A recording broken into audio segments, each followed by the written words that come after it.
Viewers, welcome back to our program. जी doctor साहब hand वाली इशू तो पहला ਅਸੀਂ ਆਪਣੇ ਦਰਸ਼ਕਾਂ ਦੇ ਫੇਸਬੁੱਕ ਮੈਸੇਜ ਲਵਾਂਗੇ। ਪਹਿਲੇ ਸੈਗਮੈਂਟ ਤੇ ਸਾਡੇ ਕੋਲ ਕਾਫੀ ਸਾਰੇ ਵੀਰ ਭੈਣਾਂ ਦੇ ਮੈਸੇਜ ਆਏ ਨੇ, 60 ਦੇ ਕਰੀਬ ਮੈਸੇਜ ਨੇ। ਸਾਡੇ ਕੋਲ ਪਹਿਲਾ ਮੈਸੇਜ ਆਇਆ ਮਲਕੀਤ ਸਿੰਘ ਜੀ ਦਾ, ਇਹ ਲਿਖਦੇ ਨੇ, we will never get justice. We need to stop asking for justice. We know our enemy. We must attack our enemy at every front. We need our country back. बहुत शुक्रिया वीर जी। एक मैसेज जो शायद तुहाडे डिसअपीयर हो गया होए जी, अब्दुल रहमान जी दा, if Khalistan needs my life to get freedom from India I will fight for my Punjabi brothers, love from Pakistan Punjab. So Abdul Rahman ji बहुत बहुत शुक्रिया और तुहाडे वर्गे वीर ही साडा असल सरमाया ने जी, बिल्कुल। और टुगेदरनेस दा मैसेज है तुहाडे चों जी। पीजे सिंह लिखते ने, गुरफतेह डॉक्टर साहब and everyone watching this show, awesome job. TV 84 कोट प्रणाम शहीदां नूं, नेवर फॉरगेट 1984 खालसा जिंदाबाद। बहुत शुक्रिया वीर पीजे हाँ सिंह जी। मनजीत सिंह मठारू जी दे साडे कोल काफ़ी सारे मैसेज ने, बहुत वधिया ने। खालसा बहुत वड्डा सिख परिवार है ते होर वड्डा हो रहा है। जित खालसा दी होवेगी, खालसा जिंदाबाद जिंदाबाद जिंदाबाद जिंदाबाद जिंदाबाद जी। फिर लिखते ने, शिलांग च सिख संघर्ष नवा सबक है जो कि कौम नूं समझ आ रहा है। ये सब खालिस्तान वाल मूंह मोड़ना हो रहा है। अब्दुल रहमान लिखते हैं, just take help from Pakistan army, they will take your revenge and even volunteer like me will fight for my Punjabi brothers. देखो सानू पाकिस्तान की हुकूमत के डिप्लोमैटिक लैवल ते दुनिया भर च सिख इशू नूं ह्यूमन राइट्स नाल जोड़ के, राइट ऑफ सेल्फ डिटरमिनेशन नाल जोड़ के रैकगनाइज करे ते साडे लई यही बहुत वड्डी गल होएगी। कौम समर्थ है अपने बलबूते ते भी लड़न लई, पर सानू डिप्लोमैटिक हेल्प की लोड़ है। बिल्कुल। कश्मीर वर्की जी सानू लिखते ने डॉक्टर साहब आप जी नूं ते तुहाडी सारी टीम नूं वाहिगुरू जी का खालसा वाहिगुरू जी की फतेह। इन्हां ने खालसा जिंदाबाद दे नारे भी लाए ने। अब्दुल रहमान जी मेरे ख्याल तुसीं ये मैसेज पढ़ते हैं। कुलदीप सिंह लिखते हैं, Indian state is responsible for 84 killings. Manjeet Singh Matharu फिर लिखते हैं, सिखां दे पल्ले सच है, TV 84 सच ते सच्चो सच है, गुरु कृपा है, खालिस्ता जिंदाबाद। फिर लिखते हैं डॉक्टर साहब ते भैन नीलम कौर जी सारी टीम नूं TV 84 नूं वाहिगुरू जी का खालसा वाहिगुरू जी की फतेह। कुलदीप सिंह लिखते हैं, नेवर फॉरगेट 84 एंड फिर एक मिनट देखती हाँ, मठारू जी का काफ़ी बड़ा मैसेज आया साढ़े को। एक और बिल्कुल सही कहा डॉक्टर साहब, सिख जून 1984 सब सिखा नूं ही नहीं सगों के गैर सिखा नूं भी दर्द महसूस होता है।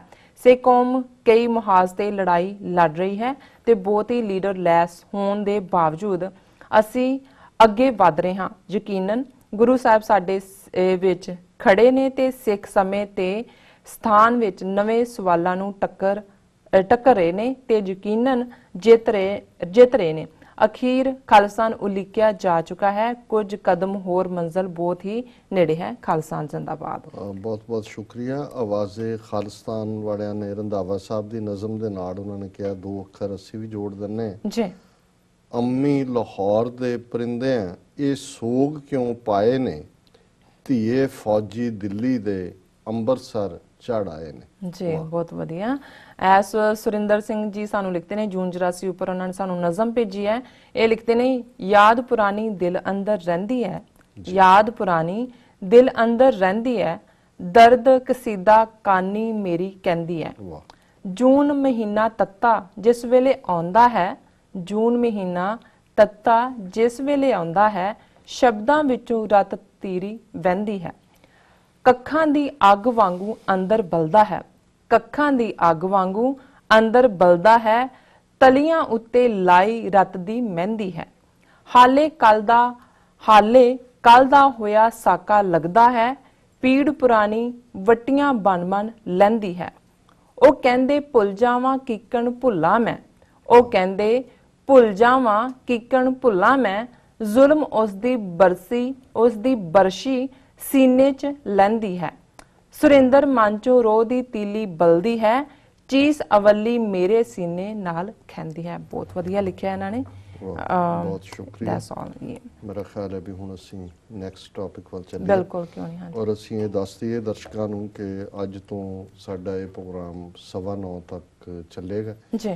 बेशक असीं आने वाले दिनां च लास्ट सैगमेंट 15 मिनट का एक्सक्लूसिव जिहड़ा असीं वादा कीता कह सी। के कीता है, लेकिन क्योंकि ये दिन चल रहे ने और पहला सैगमेंट लंबा ਹੁੰਦਾ ਜੀ। सो ਅਸੀਂ माफ़ी चाहांगे कि भी ਇਹਦੇ ਚ ਸਾਨੂੰ ਐਡਜਸਟ ਵੀ ਕਰਨੇ ਪੈਣਗੇ ਟੌਪਿਕ ਵੀ, ਕਿਉਂਕਿ ਅਸੀਂ ਵੀਕਐਂਡ ਵੀ ਛੁੱਟੀ ਹੁੰਦੀ ਹੈ, ਫਰਾਈਡੇ ਵੀ ਪ੍ਰੋਗਰਾਮ ਨਹੀਂ ਸੀ ਕਰ ਸਕੇ ਔਰ ਫਰਾਈਡੇ ਸਾਡੇ ਦਰਸ਼ਕਾਂ ਨੇ ਸੀਐਟਲ ਪੈਰੇਡ ਨੂੰ ਇੰਜੋਏ ਕੀਤਾ ਜਿਸ ਨੂੰ ਕਾਫੀ ਅੱਛਾ ਰਿਸਪੌਂਸ ਮਿਲਿਆ ਜੀ। GST ਜਿਹਨੂੰ ਅਸੀਂ ਜਜੀਏ ਦਾ ਨਾਂ ਦਿੱਤਾ ਔਰ ਮੈਂ ਦੇਖ ਰਿਹਾ ਸੀ ਕਿ ਇਨਫੈਕਟ ਇਹ ਸ਼ਬਦ ਕਿ ਵੀ ਔਰੰਗਜ਼ੇਬ ਦੇ ਜ਼ਮਾਨੇ 'ਚ ਤਾਂ ਜਜੀਆ ਲੱਗਦਾ ਸੀ ਕਿ ਵੀ ਦਰਬਾਰ ਸਾਹਿਬ ਦੇ ਲੰਗਰ ਦੇ ਉੱਤੇ ਉਹਨਾਂ ਦੀਆਂ ਆਈਟਮਾਂ ਤੇ GST ਲਾਣਾ ਹੈ, ਇਹ ਜਜੀਆ ਹੈ। ਇਹ ਈਵਨ ਸ਼੍ਰੋਮਣੀ ਕਮੇਟੀ ਦੇ ਪ੍ਰਧਾਨ ਉਸ ਵੇਲੇ ਕਿਰਪਾਲ ਸਿੰਘ ਬਡੂੰਗਰ ਨੇ ਇਹ ਲਫ਼ਜ਼ ਇਸਤੇਮਾਲ ਕੀਤੇ ਸੀ, ਜਿਹਦੀ ਵਜ੍ਹਾ ਕਰਕੇ ਫਿਰ ਬਾਦਲ ਕਿਆਂ ਨੂੰ ਲੱਗਾ ਕਿ ਵੀ ਇਹ ਅਸੀਂ ਤਾਂ ਜਜੀਏ ਵਾਲੀ ਸਰਕਾਰ ਦਾ ਹਿੱਸਾ ਹੋ ਗਏ। ਉਹਨਾਂ ਨੇ ਕਿਰਪਾਲ ਸਿੰਘ ਬਡੂੰਗਰ ਨੂੰ ਹੋਰ ਵੀ ਕਾਰਨ ਸੀ ਪਰ ਉਹਨਾਂ ਨੂੰ ਫਿਰ ਬਾਹਰ ਦਾ ਦਰਵਾਜ਼ਾ ਦਿਖਾ ਦਿੱਤਾ। ਔਰ ਹੁਣ ਇਹ ਗੁਲਾਮ ਜ਼ਹਿਨੀਅਤ ਕੀ ਹੁੰਦੀ ਹੈ, ਗੁਲਾਮੀ ਕਿਹਨੂੰ ਕਹਿੰਦੇ ਨੇ? ਇੱਕ ਪਾਸੇ ਉਹਨਾਂ ਨੇ ਇਕੱਲੇ ਦਰਬਾਰ ਸਾਹਿਬ ਹੀ ਨਹੀਂ, ਉੱਥੇ ਤਾਂ 1 ਲੱਖ ਰੋਜ਼ਾਨਾ ਜਿਹੜੇ ਪ੍ਰਾਣੀ ਨੇ ਉਹ ਲੰਗਰ ਛਕਦੇ ਨੇ, ਪਰ ਭਾਰਤ ਭਰ ਦੇ ਗੁਰਦੁਆਰਿਆਂ ਜਿਨ੍ਹਾਂ 'ਚ ਦਿੱਲੀ ਤੋਂ ਲੈ ਕੇ ਜਿਹੜਾ ਉਹ ਕੇਰਲਾ ਤੱਕ ਕੋਈ ਗੁਰਦੁਆਰਾ ਐਸਾ ਨਹੀਂ ਹੈ ਵੱਡੇ ਸ਼ਹਿਰਾਂ ਦੇ ਵਿੱਚ ਜਿੰਨੇ ਕਿ ਇਤਿਹਾਸਕ ਈਵਨ ਪੰਜਾਬ, ਹਰਿਆਣਾ, ਹਿਮਾਚਲ ਦੇ ਵਿੱਚ ਵੀ। ਸੋ ਇਹ ਸਾਰਿਆਂ ਦੇ ਉੱਤੇ ਹੀ ਲਾਇਆ ਗਿਆ। ਔਰ ਇੱਕ ਪਾਸੇ ਜਿੱਥੇ ਦਰਬਾਰ ਸਾਹਿਬ ਦਾ ਇੱਕ ਯੂਨੀਕ ਸਟੇਟਸ ਹੈ, ਜਦੋਂ ਇਹ ਗੁਲਾਮ ਜ਼ਹਿਨੀਅਤ ਲੋਕ ਕੀ ਬਾਦਲ ਔਰ ਜਿਹਨੂੰ ਪ੍ਰਕਾਸ਼ ਸਿੰਘ ਬਾਦਲ ਪ੍ਰੈਸ ਕਾਨਫਰੰਸ ਕਰਕੇ ਕਹਿ ਰਿਹਾ ਕਿ ਜੀ ਇਹ ਜਿਹੜਾ ਮਾਫ ਹੋ ਗਿਆ ਇਹ ਬੀਬਾ ਹਰਸਿਮਰਤ ਕੌਰ ਬਾਦਲ ਦਾ ਹੀ ਜਿਹੜਾ ਉਸ ਦੇ ਮਿਹਨਤ ਨੂੰ ਫਲ ਲੱਗਾ। ਪਰ ਹੁਣ ਗੱਲ ਇਹ ਸਾਹਮਣੇ ਆਈ ਕਿ ਵੀ ਮਾਫ ਜਾਂ ਦੂਜਾ, ਪਹਿਲੀ ਗੱਲ ਤਾਂ ਇਹ ਲਾਣਾ ਹੀ ਤੋਹੀਨ ਸੀ। ਔਰ ਜਿਵੇਂ ਹੁਣ ਇਹਨੂੰ ਜਿਸ ਤਰੀਕੇ ਦੇ ਨਾਲ ਇਹਨਾਂ ਨੇ ਸਰਵ ਭੋਜ ਯੋਜਨਾ ਦੇ ਨਾਲ ਜੋੜ ਕੇ ਸਾਰੇ ਹੀ ਮੰਦਰਾਂ ਦੂਜਿਆਂ ਤੀਜਿਆਂ ਨੂੰ ਇੱਕ ਬਰਾਬਰ ਰੱਖ ਕੇ ਕਿ ਸਰਵ ਭੋਜ ਉਹਨਾਂ ਨੇ ਕਿਹਾ ਜੀ ਪਹਿਲਾਂ ਪੇ ਕਰੋ, ਬਾਅਦ ਤੁਸੀਂ ਉਹਨਾਂ ਨੂੰ ਤੁਸੀਂ ਇਹ ਲਿਖੋ ਤੇ ਉਹ ਤੁਹਾਨੂੰ ਰੀਇੰਬਰਸ ਕਰ ਦੇਣ। ਤੇ 2018-19 ਦੇ ਲਈ ਉਹਨਾਂ ਨੇ 2 ਸਾਲ ਲਈ 330 ਕਰੋੜ ਕੇ ਕਿੰਨਾ ਰੱਖਿਆ ਕਿ ਜੀ ਉਹਦੇ ਚੋਂ ਤੁਹਾਨੂੰ ਜਿਹੜਾ ਉਹ ਰੀਇੰਬਰਸ ਕਰ ਦੇਣਗੇ। ਇਹ ਉਹਦੇ ਤੋਂ ਵੀ ਬਦਤਰ ਹੈ। ਪਹਿਲੀ ਗੱਲ ਕਿ ਦਰਬਾਰ ਸਾਹਿਬ ਦਾ ਲੰਗਰ ਜਾਂ ਸਾਡਾ ਜਿਹੜਾ ਲੰਗਰ ਦਾ ਕਨਸੈਪਟ ਹੈ ਇਹ ਸਿਰਫ ਫ੍ਰੀ ਫੂਡ ਨਹੀਂ ਹੈ, ਇਹ ਬਰਾਬਰੀ ਦੀ ਗੱਲ ਹੈ, ਇਸ ਦੇ ਨਾਲ ਜੁੜੀ ਹੋਈ ਇੱਕ ਆਈਡੀਓਲੋਜੀ ਹੈ। ਔਰ ਇਸ ਦੇ ਲਈ ਜਿੱਥੇ ਅਸੀਂ ਕਿਸੇ ਵਾਧੂ ਜਜੀਏ ਨੂੰ ਬਰਦਾਸ਼ਤ ਨਹੀਂ ਕਰਦੇ, ਉੱਥੇ ਅਸੀਂ ਕਿਸੇ ਵਾਧੂ ਗ੍ਰਾਂਟ ਨੂੰ ਵੀ ਬਰਦਾਸ਼ਤ ਨਹੀਂ ਸੀ ਕੀਤਾ। ਜਦੋਂ ਬਾਦਸ਼ਾਹ ਅਕਬਰ ਆਇਆ ਔਰ ਇੰਨਾ ਜ਼ਿਆਦਾ ਉਹ ਪ੍ਰਭਾਵਿਤ ਹੋਇਆ ਗੁਰੂ ਅਮਰਦਾਸ ਜੀ ਦੇ ਵੇੜੇ, ਗੋਇੰਦਵਾਲ ਸਾਹਿਬ ਹੀ ਸੀ ਉਦੋਂ, ਅਜੇ ਦਰਬਾਰ ਸਾਹਿਬ ਨਹੀਂ ਸੀ ਬਣਿਆ, ਔਰ ਉਹਨਾਂ ਨੇ ਜਗੀਰ ਦੇਣੀ ਚਾਹੀ ਕਿ ਵੀ ਇਹਦੇ ਨਾਲ ਲੰਗਰ ਚੱਲੇ, ਕਿ ਉਹਨਾਂ ਨੇ ਕਿਹਾ ਜੀ ਨਹੀਂ ਇਹ ਸੰਗਤ ਦੀ ਕਿਰਤ ਕਮਾਈ ਨਾਲ ਚੱਲਦੇ ਨੇ। ਸੋ ਮੰਗ ਤਾਂ ਇਹ ਸੀ ਕਿ ਵੀ ਇਹ ਜਿਹੜਾ ਤੁਸੀਂ ਜਜੀਆ ਲਾਇਆ, ਕਿਉਂਕਿ ਇਹ ਤਾਂ ਹਰ ਬਿਨਾਂ ਜ਼ਾਤ, ਰੰਗ, ਨਸਲ, ਧਰਮ, ਜੈਂਡਰ ਦੇ ਵਿਤਕਰੇ ਦੇ ਸਾਰਿਆਂ ਦੇ ਲਈ ਹੈ, ਇਹਨੂੰ ਹਟਾਓ। ਔਰ ਉਹਨਾਂ ਨੇ ਜਿਹੜਾ ਇਸ ਸਾਰੇ ਦੇ ਥੱਲੇ ਡਰਾਮੇਬਾਜ਼ੀ ਕੀਤੀ। ਔਰ ਈਵਨ ਮੈਂ ਦੇਖ ਰਿਹਾ ਸੀ ਕਿ ਇਹਦੇ ਵਿੱਚ ਜਿਹੜੇ ਖੱਬੇ ਪੱਖੀ ਪੱਤਰਕਾਰ ਵੀ ਨੇ, ਜਿਵੇਂ ਜਗਤਾਰ ਸਿੰਘ ਸੀਨੀਅਰ ਪੱਤਰਕਾਰ ਔਰ ਅੱਜਕੱਲ BBC ਲਈ ਲਿਖਦੇ ਨੇ, ਉਹਦੇ ਚ ਉਹਨਾਂ ਨੇ ਬਿਲਕੁਲ ਇਹ ਕਿਹਾ ਕਿ ਵੀ ਇਹ ਜਿਹੜੀਆਂ GST ਜਿਹੜਾ ਵਾਪਸ ਲੈਣ ਦੀ ਨਾਂ ਦੇ ਥੱਲੇ ਇਹ ਠੀਕ ਨਹੀਂ ਹੈ ਕਿ ਮੈਂ ਇਹਨੂੰ ਫ੍ਰੀ ਫੂਡ ਨਾਲ ਨਾ ਜੋੜਿਆ ਜਾਏ। ਲੰਗਰ ਦੀ ਪਿਰਤ ਗੁਰੂ ਨਾਨਕ ਦੇਵ ਜੀ ਨੇ ਪਾਈ ਸੀ। ਮੈਂ ਇਸ ਫੈਸਲੇ ਦਾ ਸਵਾਗਤ ਕਰਦਾ, ਪਰ ਲੰਗਰ ਨੂੰ ਬਾਕੀ ਧਾਰਮਿਕ ਸਥਾਨਾਂ ਦੇ ਫ੍ਰੀ ਫੂਡ ਨਾਲ ਜੋੜ ਕੇ ਦੇਖਣ ਤੇ ਮੈਨੂੰ ਇਤਰਾਜ਼ ਹੈ। ਹੁਣ ਜ਼ਾਹਰ ਹੈ ਵੀ ਉਹਨਾਂ ਨੇ ਵੀ ਇਹ ਮਹਿਸੂਸ ਕੀਤਾ ਹੈ ਕਿ ਵੀ ਇਹ ਜਿਹੜਾ ਪਾਰਟ ਹੈ ਇਹ ਤਾਂ ਬਿਲਕੁਲ ਹੀ ਸਾਡੇ ਲੰਗਰ ਨੂੰ ਫਰਦਰ ਛੁਟਿਆ ਕੇ ਇਹ ਅੱਗੇ ਤੱਕ ਜਾਏਗਾ। ਔਰ ਫਿਰ ਉਹਨਾਂ ਨੇ ਇਹ ਜਗਤਾਰ ਸਿੰਘ ਉਹਨਾਂ ਨੇ ਕਿਹਾ ਕਿ ਵੀ ਇਹ ਜਿਹੜਾ ਇਹ ਤਾਂ ਇੱਕ ਵਜ਼ਾਰਤ ਕਰਕੇ ਇਹਨਾਂ ਨੇ ਅਕਾਲੀਆਂ ਨੇ ਸਭ ਕੁਝ ਦਾਅ ਤੇ ਲਾਇਆ, ਇਹਨਾਂ ਨੇ ਪੰਜਾਬ ਲਈ ਕੁਝ ਨਹੀਂ ਲਿਆ। ਔਰ ਇਸ ਮੁੱਦੇ ਤੇ ਜੇ ਪਹਿਲੇ ਦਿਨ ਤੋਂ ਅਕਾਲੀ ਇਹ ਕਹਿ ਦਿੰਦਾ ਜੀ ਇਹਨੂੰ ਇਹ ਲਾਉਣਾ ਨਹੀਂ ਹੈ ਸਾਡੇ ਤੁਸੀਂ ਲੰਗਰਾਂ ਤੇ, ਨਹੀਂ ਤਾਂ ਅਸੀਂ ਮਿਨਿਸਟਰੀ ਛੱਡੀ, ਇਹਨਾਂ ਦੇ ਵੀ ਕੋਈ ਪਲ ਰਹਿ ਜਾਂਦੀ ਸਿੱਖਾਂ 'ਚ। ਔਰ ਉਹਨਾਂ ਨੂੰ ਵੀ ਕੋਈ ਇਹ ਨਹੀਂ ਸੀ ਕਿ ਵੀ ਉਹਨਾਂ ਨੇ ਕਿਹਾ ਵੀ ਐਸਾ ਇੱਕ ਵੀ ਮਿਸਾਲ ਨਹੀਂ ਕਿ ਉਹਨਾਂ ਨੇ ਮੋਦੀ ਸਰਕਾਰ ਤੋਂ ਜਿਹੜਾ ਇਹ ਕੋਈ ਉਹਨਾਂ ਤੋਂ ਲਿਆ ਹੋਏ ਕੰਸੈਸ਼ਨ। ਔਰ ਇਸ ਦੇ ਨਾਲ ਹੀ ਮੈਂ ਦੇਖਦਾ ਈਵਨ ਰਾਮੂ ਵਾਲੀਏ ਵਰਗਾ ਸੈਲ ਆਊਟ, ਹੁਣ ਰਾਮੂ ਵਾਲੀਆ ਉਹੀ ਹੈ ਚੱਕਵਾਂ ਚੁੱਲ੍ਹਾ, ਹੁਣ ਅੱਜਕੱਲ ਸੋਸ਼ਲਿਸਟ ਪਾਰਟੀ 'ਚ ਹੈ। ਔਰ ਉਹਨੇ ਸਟੇਟਮੈਂਟ ਇਹਦੇ ਤੇ ਦਿੱਤੀ ਹੈ, Ramu Walia urges Sikhs worldwide to reject GST waiver on langar. ਉਹਨਾਂ ਨੇ ਕਿਹਾ ਜੀ ਸਾਰੇ ਸਿੱਖਾਂ ਨੇ ਉਹਨੂੰ ਰਿਜੈਕਟ ਕਰੋ। ਉਹਨਾਂ ਨੇ ਕਿਹਾ ਕਿ ਫਾਰਮਰ ਜਿਹੜਾ ਪਹਿਲਾ ਮਿਨਿਸਟਰ ਹੈ ਰਾਮੂ ਵਾਲੀਆ, ਉਹਨਾਂ ਨੇ ਕਿਹਾ ਕਿ Sikh should outrightly reject the so called GST waiver on langar in form of reimbursing the purchases for langar in gurdwaras and other religious shrines in the country। और ਜਿਹੜੀ ਉਹਦੀ exact statement है, the Modi government's move amounted to lowering the dignity of the free food langar tradition started by our gurus। Not only this, the very spiritual status of Harmandir Sahib too stands diluted by this government move। ਉਹਨੇ ਕਿਹਾ ਜੀ ਇਹ ਸਾਡੇ ਲੰਗਰ ਨੂੰ ਵੀ ਛੁਟਿਆਣ ਹੈ, ਦਰਬਾਰ ਸਾਹਿਬ ਦੀ uniqueness ਨੂੰ ਵੀ ਛੁਟਿਆਣ ਹੈ। Henceforth this great tradition of providing free meals to lakhs of people daily with the blessings of our gurus will be written as Seva Bhole instead of Guru Ka Langar while applying for reimbursement। ਕਹਿੰਦਾ ਫਿਰ ਤੁਹਾਡਾ ਗੁਰੂ ਕਾ ਲੰਗਰ ਨਹੀਂ ਰਿਹਾ, ਇਹ ਸੇਵਾ ਭੋਜ ਹੈ, ਪਹਿਲਾਂ ਪੇ ਕਰੋ ਫਿਰ ਤੁਸੀਂ ਉਹਨਾਂ ਤੋਂ ਮੰਗੋ। ਔਰ ਉਹ ਵੀ 2 ਸਾਲ ਲਈ ਰੱਖਿਆ, ਉਹ ਤਲਵਾਰ ਲਟਕਾ ਕੇ ਰੱਖਣਗੇ ਕਿ ਜੀ ਨਹੀਂ ਨਹੀਂ ਨਹੀਂ ਸਾਡਾ ਬਜਟ ਨਹੀਂ ਹੈ, ਜਦੋਂ ਮਰਜ਼ੀ ਅਬੋਲਿਸ਼ ਕਰ ਦਿਓ। ਸੋ ਕੁੱਲ ਮਿਲਾ ਕੇ ਉਹਨਾਂ ਨੇ ਜਿਹੜੇ ਉਹਨਾਂ ਦੇ ਆਪਣੇ ਉਹ ਹੈ ਉਸ ਦੇ ਬਰਾਬਰ ਲਿਆ ਕੇ ਉਹਨਾਂ ਨੇ ਸਾਡੀ ਇਸ ਯੂਨੀਕ ਕਰ ਦਿੱਤਾ। ਔਰ 325 ਕਰੋੜ ਰੁਪਏ ਇਸ ਸੇਵਾ ਭੋਜ ਯੋਜਨਾ ਲਈ ਰੱਖੇ ਨੇ, ਜਿਹੜੇ ਕਿ ਉਹਨਾਂ ਦੇ ਸਾਰੇ ਮੰਦਰਾਂ ਦੇ ਉੱਤੇ ਔਰ ਦੂਜਿਆਂ ਦੇ ਉੱਤੇ ਅਪਲਾਈ ਕਰਨ ਦੀ ਲਾਈਨ ਹੈ। ਸੋ ਇਹ ਜਿਹੜਾ ਹੈ ਇਸ ਸਾਰੇ ਨੂੰ, ਔਰ ਹਰਸਿਮਰਨ ਬਾਦਲ ਜਿਹੜੀ ਹੈ ਉਹ ਕਹਿ ਰਹੀ ਹੈ ਦੇਖੋ ਜੀ ਮੋਦੀ ਦਾ ਅਸੀਂ ਸ਼ੁਕਰੀਆ ਅਦਾ ਕਰਦੇ ਹਾਂ, ਸੁਖਬੀਰ ਬਾਦਲ ਤੇ ਉਹ ਅਮਿਤ ਸ਼ਾਹ ਦਾ ਸ਼ੁਕਰੀਆ ਅਦਾ ਕਰਨਗੇ, ਦਿੱਲੀ ਵਾਲ। ਇਹ ਹੈ ਗੁਲਾਮੀ ਬਿਲਕੁਲ ਕਿ ਵੀ ਜਜੀਆ ਤੁਹਾਡੇ ਤੇ ਲਾਇਆ ਹੈ, ਤੁਸੀਂ ਕਹਿ ਰਹੇ ਸੀ ਜਜੀਆ ਹਟਾਓ, ਉਹਨਾਂ ਨੇ ਫਰਦਰ ਤੁਹਾਡੇ ਗੁਰੂ ਕੇ ਲੰਗਰ ਨੂੰ ਸਰਵ ਭੋਜ ਬਣਾ ਦਿੱਤਾ ਹੈ।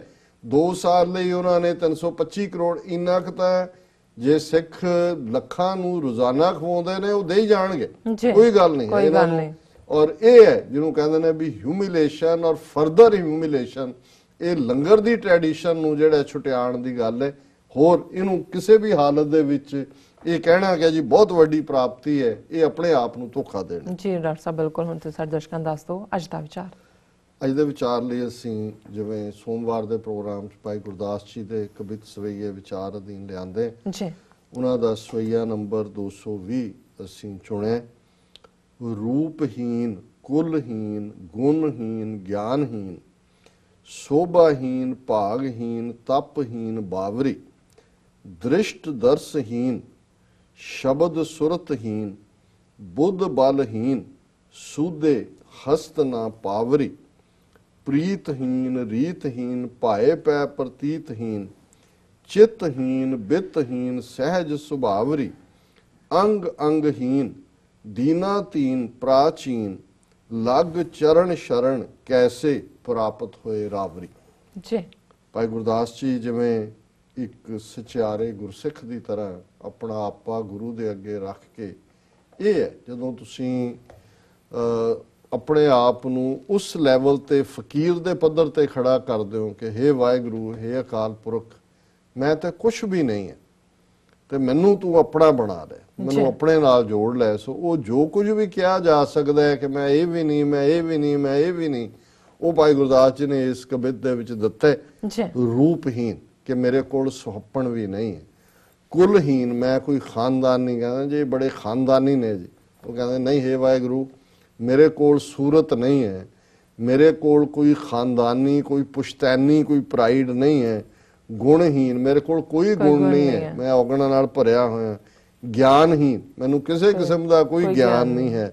ਸ਼ੋਭਾਹੀਨ ਮੇਰੀ ਚਾਰ ਚੁਫੇਰੇ ਬਦਨਾਮੀ ਹੈ, ਮੈਨੂੰ ਕੋਈ ਨੇਕ ਨਾਮੀ ਮੈਂ ਨਹੀਂ ਖੱਟੀ। ਭਾਗਹੀਨ ਮੈਂ ਕੋਈ ਫੋਰਚੂਨੇਟ ਵੀ ਨਹੀਂ ਹੈ, ਮੈਂ ਬਿਲਕੁਲ ਜਿਹੜਾ ਬਦਬਖਤ ਹੈ। ਭਾਗਹੀਨ ਤਪਹੀਨ ਬਾਵਰੀ ਮੈਂ ਤਾਂ ਸ਼ਦਾਈ ਹੈ, ਨਾ ਮੈਂ ਕੋਈ ਜਿਹੜਾ ਪੈਨੈਂਸ ਕੀਤਾ, ਨਾ ਕੋਈ ਮੇਰੇ ਕੋਲ ਜਿਹੜਾ ਸੰਜਮ ਹੈ।